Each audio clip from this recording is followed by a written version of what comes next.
নমস্কার। অনেক মানুষ, বিশেষ করে ৫৫ বছর বা তার বেশি বয়সী মানুষের যখন হাঁটুর সমস্যা হয়, ব্যথাহীন হাঁটার জন্য হাঁটু প্রতিস্থাপনের দরকার পড়ে। কিন্তু হাঁটু ব্যথা বা হাঁটু বাতের শিকার হওয়া প্রত্যেক ব্যক্তিরই হাঁটু প্রতিস্থাপনের প্রয়োজন হয় না। এটি কেবল কিছু নির্দিষ্ট ধাপেই আবশ্যক। সুতরাং এই ভিডিওতে আমরা আলোচনা করব কখন সাধারণত হাঁটু প্রতিস্থাপনের অস্ত্রোপচারের প্রয়োজন হয়। আমি অরুণ কান্নান, চেন্নাইয়ের অ্যাপোলো হাসপাতালের অর্থোপেডিক সার্জন।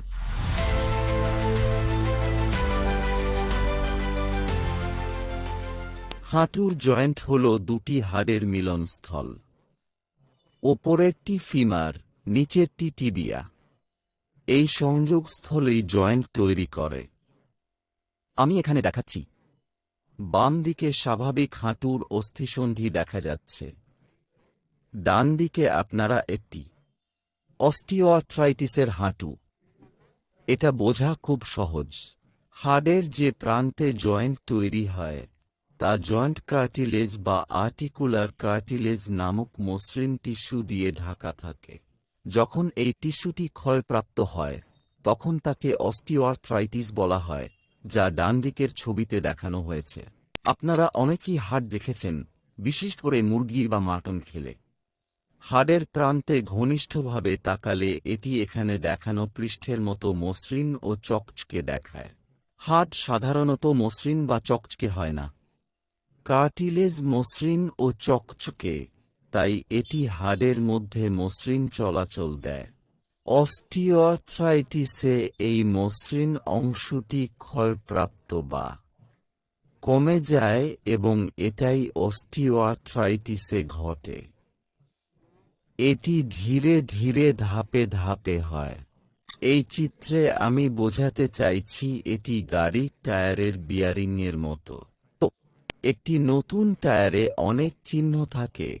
টায়ার ব্যবহার হলে এই চিহ্নগুলো চলে যায় কারণ উঁচু অংশগুলো ক্ষয় হয়ে যায়। এটি অস্টিওআর্থ্রাইটিসে আর্টিকুলার কার্টিলেজের ক্ষেত্রে যা ঘটে তার অনুরূপ। যেমনটি বললাম, এটি ধাপে ধাপে ধীরে ধীরে হয়। বাম দিকের চিত্রের স্বাভাবিক কার্টিলেজ দেখানো হয়েছে এবং এটি মসৃণ ও চকচকে দেখায়।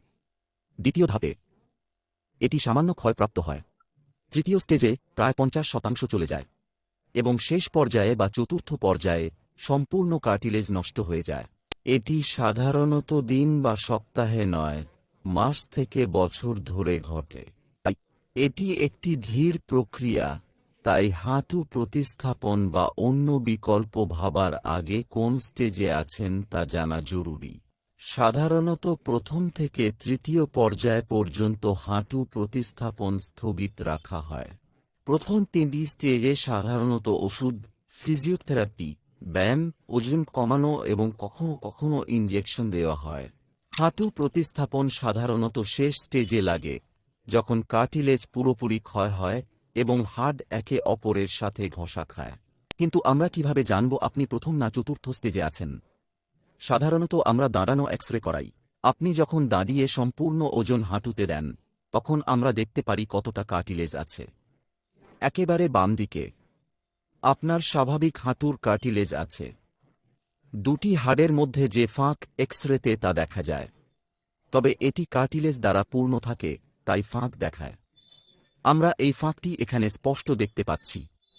যখন আমরা মাঝারি পর্যায়ে যাই, আমরা দেখি ফাঁক কমে গেছে, অর্থাৎ হাড়ের মধ্যের জায়গা কমে গেছে, যার মানে কার্টিলেজ ক্ষয় হয়েছে বা পাতলা হয়েছে। এবং যখন আমরা গুরুতর বা শেষ পর্যায়ে যাই, আমরা দেখি হাড়ের মধ্যে কোনো ফাঁক নেই। দুটি হাড় একসাথে মিশে গেছে, একে আমরা হাড়ে হাড়ে অস্টিওআর্থ্রাইটিস বলি। সাধারণত এই চতুর্থ স্টেজে বেশিরভাগ মানুষের হাঁটু প্রতিস্থাপন লাগে।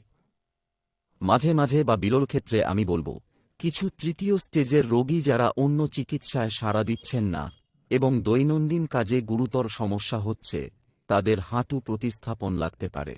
কিন্তু বেশিরভাগ রোগী যাদের হাঁটু প্রতিস্থাপন করা হয় তারা এই চতুর্থ স্টেজে থাকেন, যেখানে হাড় হাড়ে ঘষা খায়।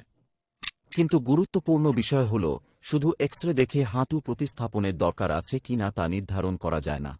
সাধারণত এটি ব্যথা এবং এক্স-রে ক্ষতির একটি সমন্বয়। এক্স-রেতে দেখা চতুর্থ স্টেজের আর্থ্রাইটিসের সাথে আমরা রোগীদের জিজ্ঞাসা করি দৈনন্দিন কাজে তারা কতটা সমস্যায় আছেন।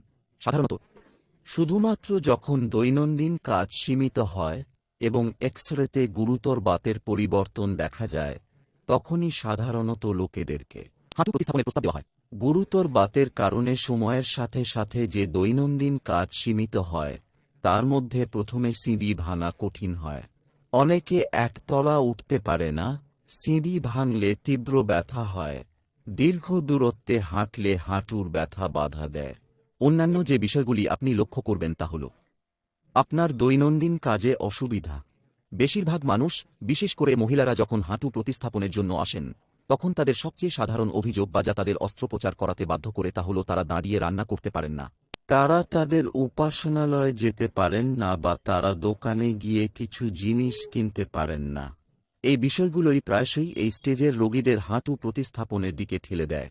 যখন তারা তাদের প্রতিদিনের কাজ করতে পারে না, তখনই হাঁটু প্রতিস্থাপনের প্রস্তাব দেওয়া হয় এবং এটি তাদের আবার ভালোভাবে দাঁড়াতে, ব্যথা ছাড়া হাঁটতে, সিঁড়ি ভাঙতে এবং এই সমস্ত কাজ করতে সাহায্য করে। কিন্তু আমাদের মনে রাখতে হবে ভবিষ্যতে তাদের কী ধরনের কাজের প্রয়োজন হতে পারে। উদাহরণস্বরূপ, যদি এমন রোগীর হাঁটু প্রতিস্থাপন করি যার কাজ মেঝেতে বসে করার, তবে আমাদের সতর্ক থাকতে হবে। যাদের কাজ মেঝেতে বসে কাজ করার প্রয়োজন হয়, হাঁটু প্রতিস্থাপনের পর এটি কঠিন হতে পারে, তাই আমাদের সাবধানে ভাবতে হবে, বিশেষ করে যারা কৃষিকাজের মতো মেঝেতে বসে কঠিন কাজ করেন।